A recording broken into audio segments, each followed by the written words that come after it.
मैं किशोर शर्मा आप ही के चैनल सनातन पूजा में आप सबका स्वागत करता हूं। आज हम आपको तुलसी विवाह तो उसकी तिथि, मुहूर्त और तुलसी विवाह की विधि के बारे में बता रहे हैं। कार्तिक मास की शुक्ल पक्ष की एकादशी को विभिन्न नामों से जाना जाता है। इसे बड़ी एकादशी, देव उठानी एकादशी, प्रमोधनी एकादशी के नामों से जाना जाता है।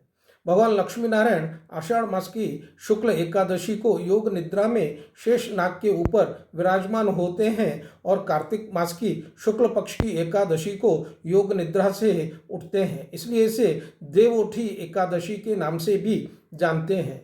शास्त्रों की मान्यता के अनुसार आज से सब शुभ कार्य प्रारंभ किए जाते हैं। ज़्यादातर आज के दिन कन्याओं के शुभ विवाह के लिए बहुत ही शुभ होता है। आज के दिन तुलसी माता का शालिग्राम भगवान के साथ में भी विवाह संपन्न किया जाता है। भगवान शालिग्राम नेपाल में गंडकी नदी के तट पर पाए जाते हैं और इनका रंग काला होता है। जिस तरह से भारत में पाए जाने वाले नर्मदा नदी से जो शिवलिंग निकलते हैं वह भी काले रंग के ही होते हैं।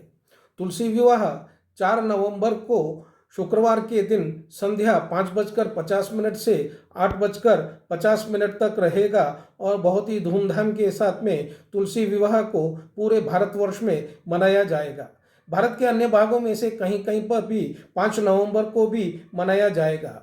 तुलसी माता को हम विभिन्न नामों से जानते हैं, वृंदा, वृंदावनी, नंदनी और कृष्ण जीवनी ही।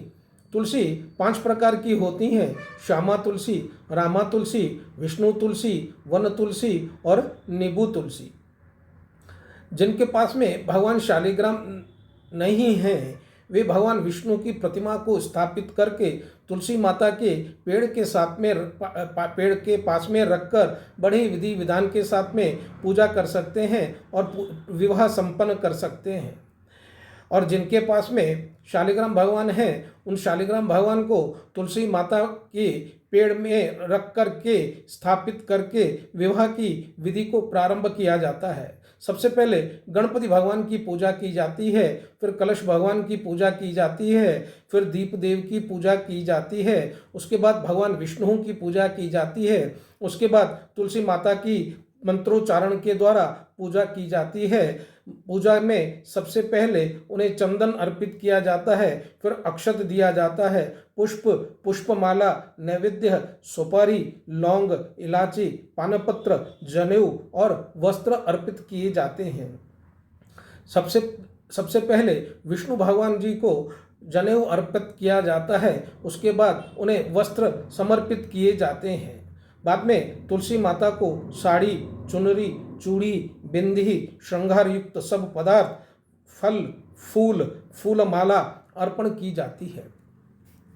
उन गठबंधन करने के लिए एक पीले रंग की पोटली ली जाती है, उसमें इलायची, लौंग और दक्षिणा बांध करके उस पोटली को बांध दिया जाता है और उसको एक मोली के द्वारा तुलसी माता की साड़ी के साथ में गठबंधन बना के बनाया जाता है।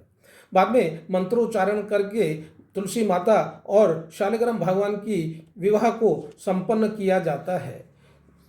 विवाह के बाद में उनको प्रसाद दिया जाता है, भोग अर्पण किया जाता है और बाद में तुलसी माता को आरती की जाती है।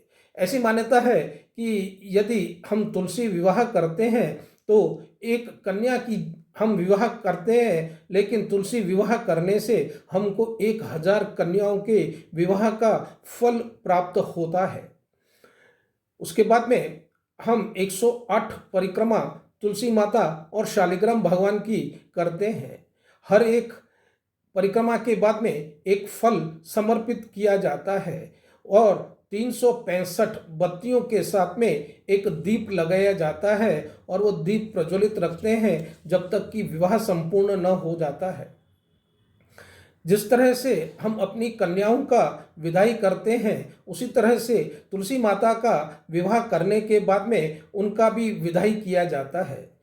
सबसे पहले शालिग्राम भगवान को तुलसी माता के पेड़ से निकाल करके उन्हें यथा स्थान जगह पे रखा जाता है।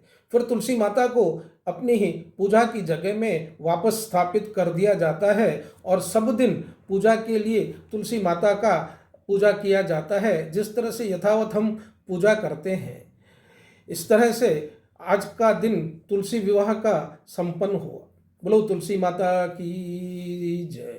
यदि आप हमारे चैनल पर नए हैं तो आप हमारे चैनल को लाइक करिए, शेयर करिए और सब्सक्राइब करिए और अपने कमेंट्स हमारे कमेंट बॉक्स में लिख करके भेजिए, ताकि हमें एक प्रोत्साहन मिले और एक अच्छा और चैनल और वीडियो हम आपको बना करके समर्पित करें।